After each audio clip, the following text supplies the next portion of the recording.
ہو رہا ہے، بلکہ لوگ تو آگے سے دلیل کی تلاش لیتے ہیں۔ ایک صاحب نے مجھ سے کہا کہ حضرت جو جمعہ کی نماز میں اگر کسی کا وقت زیادہ ہو جائے تقریر کرتے ہوئے تو اس کا کیا حکم ہے؟ میں نے کہا امام کو حق ہے کہ 2-4 منٹ آگے پیچھے کر سکتا ہے۔ تو انہوں نے کہا کہ آپ نے قرآن کی آیت نہیں پڑھی۔ میں نے کہا وہ کیا؟ کہا قرآن کہتا ہے ان الصلاۃ کانت علی المؤمنین کتابا موقوتا، نماز قائم کرو اپنے مقررہ وقتوں پر۔ تو نماز وقتوں پر مقرر جو ہے وہ ہونی چاہیے کھڑی۔ میں نے کہا واہ، میری عوام کا بھی مبلغ علم کیا ہے کہ وہ آپ نے یہ کہاں سے دلیل فراہم کرتے ہیں؟ آپ نہیں دیکھتے لوگ کہتے ہیں کہ مجلسوں کو ایک وقت تک ہونا چاہیے۔ میں خود اس بات کا قائل ہوں، محفلیں مجلسیں ایک وقت تک، ایک مقررہ وقت تک ہونی چاہیے۔ ہمارے یہاں اتر پردیش کے اندر تو جلسے بہت دیر تک ہوتے، لیکن باہر آپ جائیے تو جلسوں کا ایک معقول وقت ہے، اس وقت کے اندر 2 گھنٹے 1 گھنٹے اور محفل ختم ہو جاتا ہے۔ لیکن چونکہ آپ کا ماحول ہے، آپ سنتے ہیں تو سنایا جاتا ہے، اور اس میں کوئی حرج بھی نہیں ہے۔ اگر عوام بیٹھ کر سن رہی ہو تو سنانے میں کوئی دقت نہیں ہے۔ ہاں، عوام اگر متنفر ہو رہی ہو تو پھر اس سے زیادہ نہیں سنانا چاہیے۔ حضور نے ارشاد فرمایا کہ اس وقت تک خطاب کرو جب تک کہ لوگ توجہ سے تمہاری بات سن رہے ہیں۔ جب لوگ اپنے توجہی کا شکار ہو جائے تو پھر گفتگو نہیں کرنی چاہیے۔ لیکن مجلس میں دل نہیں لگتا، محفلوں میں دل نہیں لگتا، بیٹھنے کی عادت نہیں ہے۔ یہاں بھی جتنے لوگ بیٹھے، جمعہ میں بیٹھے، کسی اور مجلس میں بیٹھے، ذرا سا ان کے مزاج کے خلاف بات ہو جو ان کے مبلغ علم سے الگ ہو، وہ اس کو برداشت ہی نہیں کرتے۔ ارے نہیں، وہ تو وہی بات بیان کر رہے ہیں جو پچھلے جمعے کو بیان کیا تھا، وہ تو وہی چیز بیان کرتے ہیں، بار بار وہی چیز بیان ہوتی ہے۔ میں کہتا ہوں میاں مرض ایک ہو تو دوا بھی بار بار ایک ہی دینی ہوتی ہے۔ مرض ایک ہو تو دوا بھی وہی دی جاتی ہے، لیکن عادت ڈالو مجلسوں میں بیٹھنے کی۔ نوجوانوں میں تم سے کہتا ہوں، اگر تم نے ان جلسوں کو، مجلسوں اور محفلوں کو کھیل اور تماشا بنا لیا، آنے والی نسل تمہیں گالیاں دیں گی۔ یہ فقط ایک ہی مجلس ہے جس میں تمہیں دین سے جوڑا جاتا ہے، یہ فقط ایک ہی محفل ہے جس میں تمہارے دماغ کو دین کی طرف لایا جاتا ہے اور تمہارے دل کو دین سے جوڑا جاتا ہے۔ نوجوان ہمارے موٹیویشنل اسپیکرز کی باتیں سنتے ہیں، سوشل میڈیا پر ایسے لوگوں کی موٹیویشنل اسپیچز سنتے ہیں یہ جن کی زندگی پر اگر آپ غور کریں، اور اگر میرے پاس وقت نہیں ہے ورنہ میں 2-3 موٹیویشنل اسپیکرز کو جانتا ہوں جو لوگوں کو موٹیویٹ کرتے ہیں، لیکن اگر آپ ان کی پرسنل لائف میں جھانک کر دیکھیں تو آپ کو پتہ چلے گا کہ وہ کیسے ڈم کر شمار لوگوں کو موٹیویٹ کرتے ہیں اور نوجوان شوق سے سنتے ہیں۔ میں باہر گیا تو وہاں کے چند نوجوان کیا ہے کہ وہ میرے پاس، انہوں نے کہا کہ حضور ہمارے یہاں نے کبھی کانفرنس کرایا اور اس میں ہم نے فلاں ایک موٹیویشنل اسپیکر اس کو ہم نے بلایا، تو ہم نے کہا آپ نے کیوں یہ کام کیا؟ کہا ہم نے صرف اس لیے بلایا تاکہ ہمارے نوجوانوں کے اندر جذبہ پیدا ہو۔ ہم اس سے کچھ تعلیمی میدان میں سیکھنا نہیں چاہتے، بس اپنے اندر جذبات پیدا کرنا چاہتے تھے، اس لیے ہم نے یہ کانفرنس بنائی تھی۔ میں نے کہا سنو، اللہ کی عزت کی قسم، جس قوم کو قرآن موٹیویٹ نہ کر پائے اسے دنیا کا کوئی موٹیویشنل اسپیکر موٹیویٹ نہیں کرے۔ زندہ باد، زندہ قرآن وہ کتاب ہے، کتاب ہے قرآن، جس نے عرب کے لوگوں کو موٹیویٹ کیا، عجب کے لوگوں کو۔ تم قرآن سے رشتہ چھوڑ کر کون سا ایسی قوم ہے جس کو قرآن نہیں ابھار سکتا؟ قرآن پڑھو تو صحیح، پڑھ کے دیکھو تو صحیح، لیکن تب تمہیں محفلوں میں بیٹھنے کی عادت ڈالنا ہے، مجلسوں میں بیٹھنے کا طریقہ سیکھنا ہوگا۔ تم حضور کی امت ہو، وہ امت جو سب سے لاسٹ میں آئی ہے لیکن فضل و کمال سب سے زیادہ ہے۔ نیکی کا ارادہ کرو تو اللہ تمہارے نام اعمال میں نیکیاں لکھ دیتا ہے، تم وہ امت ہو۔ لیکن مجلسوں میں بیٹھنے کی عادت ڈالنا، اسی موٹیویشنل اسپیکر کی ایک بات میں کوٹ کر دوں کیونکہ اچھی باتیں ہر جگہ ہوتی ہیں۔ اس نے کہا، مثال دے رہا تھا، اس نے کہا کہ دنیا میں اگر تعلیم حاصل کرنے کے لیے، ایجوکیٹڈ بننے کے لیے کالج جانا ہوتا ہے، یونیورسٹی جانا ہوتا ہے، تو جاہل بننے کے لیے الگ سے کوئی اسکول نہیں ہے۔ بس آپ کالج مت جائیے، مدرسہ مت جائیے، خود بخود جاہل بن جائیں۔ بولی صحیح بات ہے، صحیح بات کی۔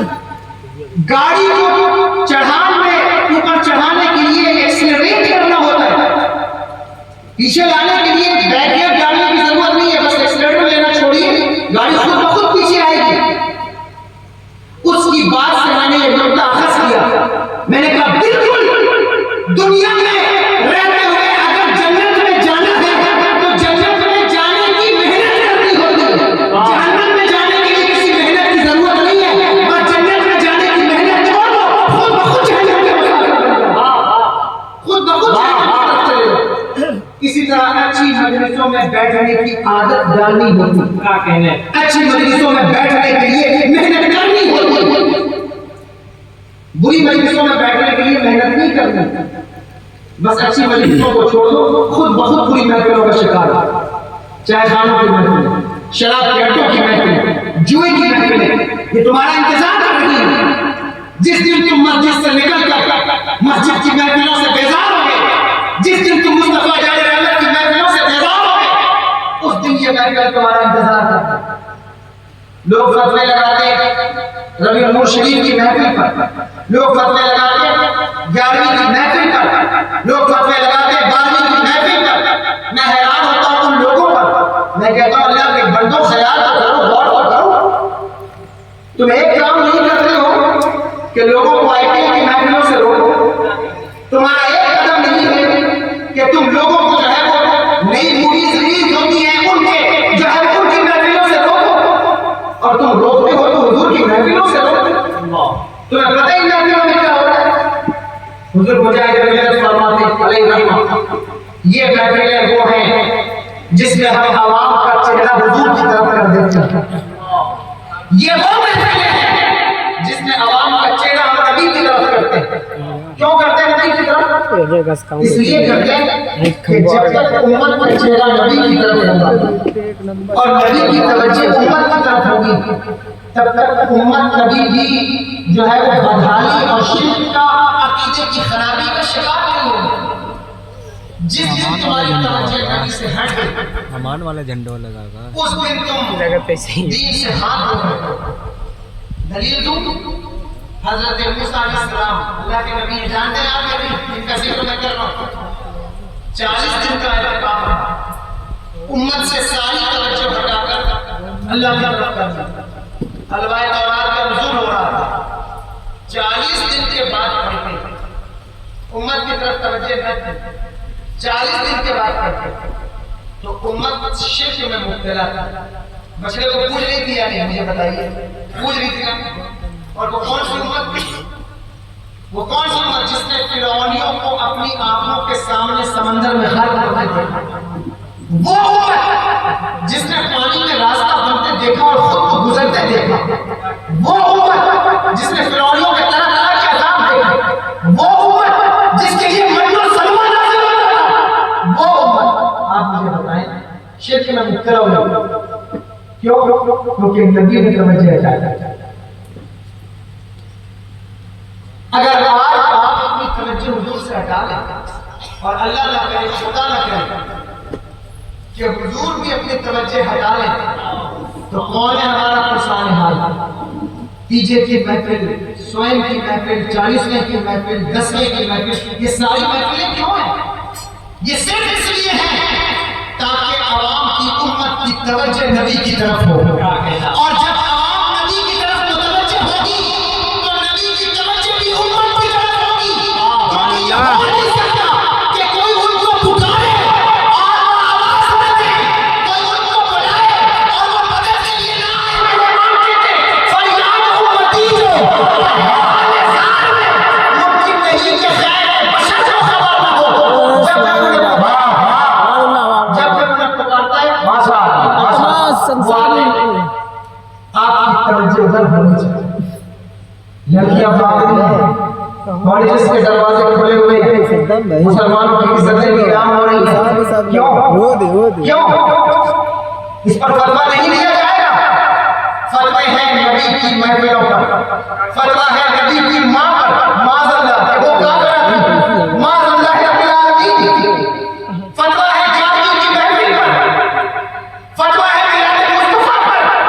میں پوچھتا ہوں اللہ کے اندھوں سے، کبھی اس بات کا بھی تو کوئی فتویٰ نکالو، کوئی تحریک چلاؤ، یہ جو تمہاری بچیاں نکل کر گھروں سے غیروں کے ہاتھوں پر ہاتھ دے رہی ہیں، یہ کب وقت آئے گا کہ تم اس پر کلام کرو گے؟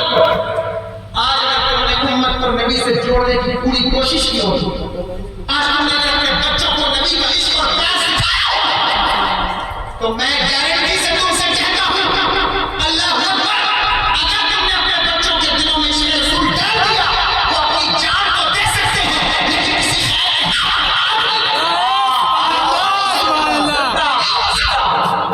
یہ کیوں ہو رہا ہے؟ اس کی وجہ کیا ہے؟ آپ دیکھیے نبی کا عشق کا لیتے میں آئے جس کے بارے میں جس کو کنتم خیر امت اخرجت للناس کہا گیا، وہ امت اگر یہ کام کرے تو کیوں ہے؟ انہیں اس سے مسگائیڈ کیا گیا ہے، اس کو روکا گیا ہے، اس کو ٹوکا گیا ہے، اس کا کنفیوژن اس کو کنفیوز کیا گیا ہے، اس کا کانفیڈنس چھینا گیا ہے، امت کا کانفیڈنس چھین لیا گیا ہے، شک ڈال کر، شبہات ڈال کر۔ کیسے؟ آپ گاؤں میں رہتے ہیں چھوٹے سے، لیکن سوشل میڈیا سے کوئی علاقہ نہیں بچا، یہاں